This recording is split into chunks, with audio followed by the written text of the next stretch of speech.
Ajit dual جو India کا ہے نیشنل سیکیورٹی کا جو ایڈوائزر، اس پورے ریجن میں جو برائی کی جڑ جی ہے، ہاں۔ جس سے سارا کچھ یہ سارا اس کا ایک نیٹ ورک بنایا ہوا ہے، ڈوول کے مذاکرات ہوئے ہیں چینی وزیر خارجہ سے، اور اس میں ان مذاکرات میں بھی میرے اپنے خیال کے مطابق وہ صورتحال، یہ بڑی امپورٹنٹ ان کی ملاقات ہوئی ہے اس پاکستان اور انڈیا کے جو تناظر میں، کیونکہ چین تو کہے گا کہ بھئی آپ اپنے پھر امن کی طرف آئیں۔ چین نے تو 19 میں یہ ان کو کہنا شروع کیا تھا کہ اس ریجن کو اگر پیسفل بنانا ہے اور ترقی یافتہ بنانا ہے تو پاکستان کے ساتھ آپ یہ تنازع جو ہے اس کو اس جنگ کی طرف اور پاکستان میں جو دہشت گردی ہے اس کی طرف نہ لے کے جائے۔ اب جو ڈوول ہے، ڈوول دہشت گردی کا ہے ذمہ دار پورے ریجن میں، تو ڈوول کو چائنا ضرور کچھ سبق سکھائے گا، اور وہاں جو مذاکرات ہو رہے ہیں یہ پاکستان کے لیے میرے اپنے خیال کے مطابق اسی طرح فائدہ مند ہوں گے جس طرح انہوں نے طالبان کے وزیر خارجہ سے مذاکرات کیے تھے اور پاکستان میں یہ دہشت گردی۔ اچھا جی، نیکسٹ سٹوری جو ہے ہماری وہ دو ایشوز ہیں، ان کو کمبائن لے کے چلتے ہیں۔ ایک تو ان کے 8 مقدمات جو ہیں وہ ان میں درخواست ضمانت جو تھی وہ خارج ہوئی ہے بانی پی ٹی اے کی، اور دوسرا یہ کہ جو سرحد اسمبلی نے منظور کر لیا ہے بجٹ، وہ اس کو ان کی جو قیادت ہے وہ سمجھ رہی ہے کہ یہ کوئی غداری ہو گئی ہے شاید اڈیالہ جیل کے ساتھ، تو اور وہ یہاں تک انہوں نے کہہ دیا کہ جی کہ مائنس ہی ہو گئے ہیں۔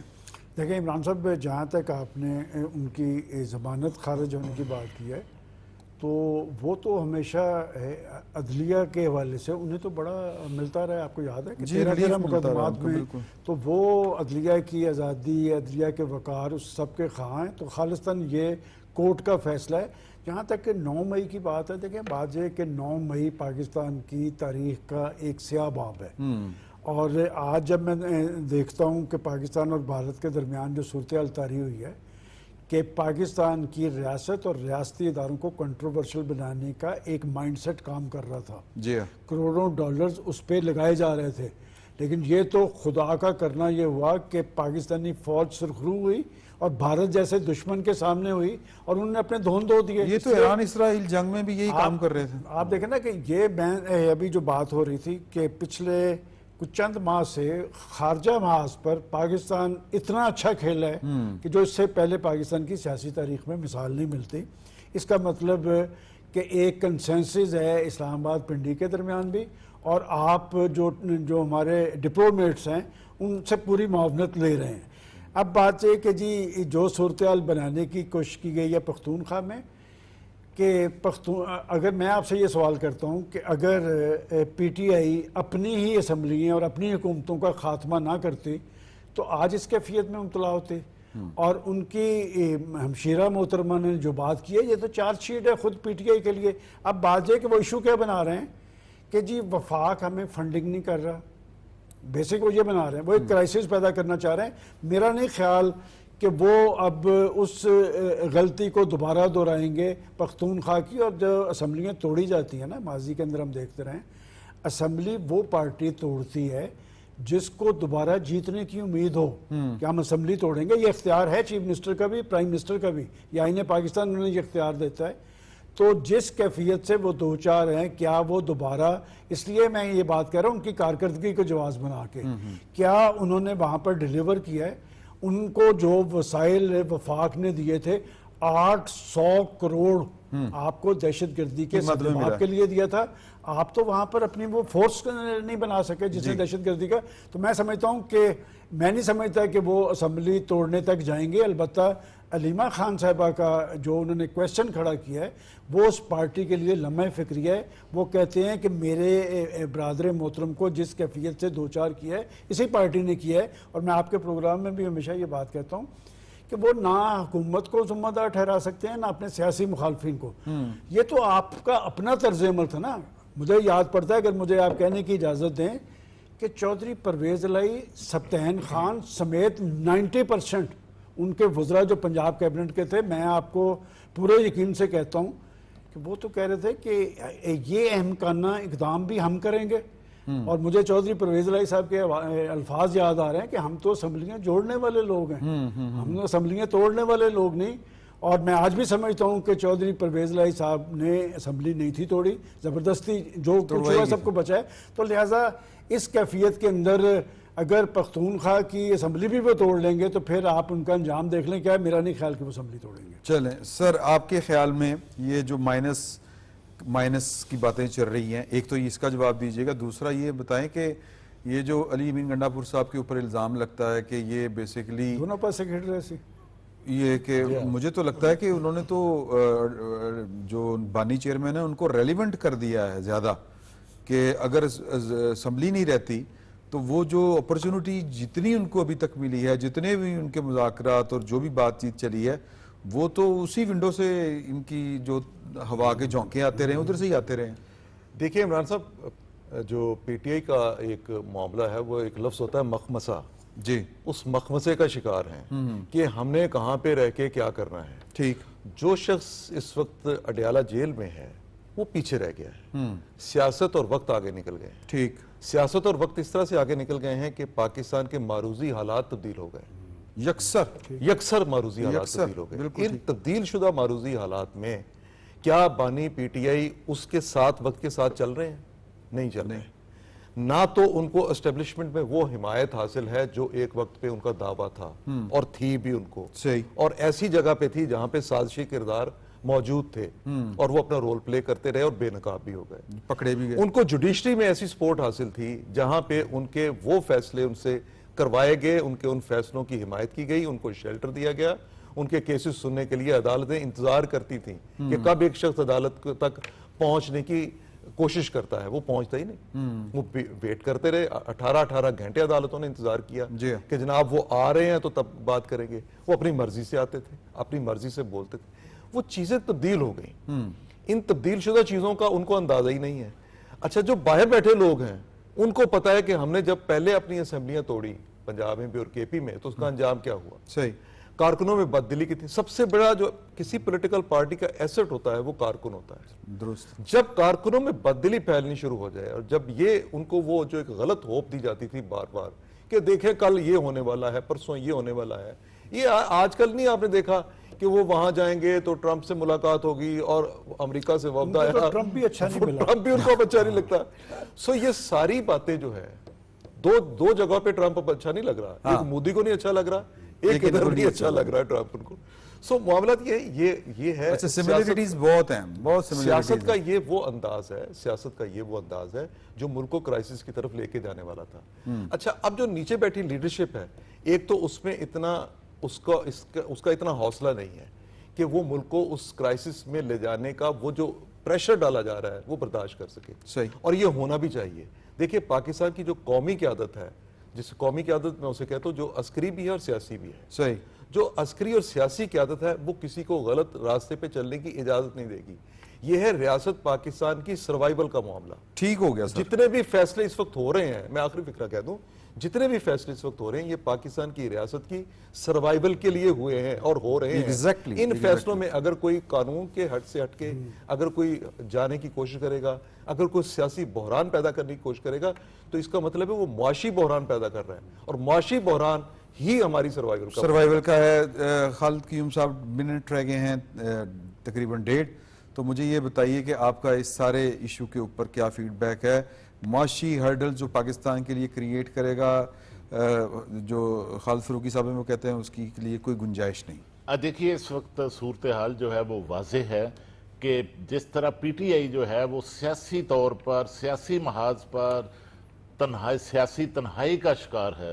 مجھے تو لگتا ہے کہ پی ٹی آئی کے اندر جو اس وقت لڑائی ہے اور اس وقت جھگڑے ہیں، اور اس سے لگتا ہے کہ بانی پی ٹی آئی جو ہے وہ خود اپنی پارٹی کے اندر تنہائی کا شکار ہو چکے ہیں. وقت سر میں معذرت چاہتا ہوں بالکل ختم ہو گیا ہے. تو آپ تینوں حضرات بہت اچھا کہہ دیا، اسی میں سارا کچھ وہ خود ہی سیاسی تنہائی کا شکار ہو گئے ہیں. تو دیکھتے ہیں سیاسی تنہائی کب تک ان کی چلتی ہے اور یا کوئی وہ تدبیر نکالتے ہیں اس کی. کل تک کے لیے اجازت دیجیے. اللہ حافظ.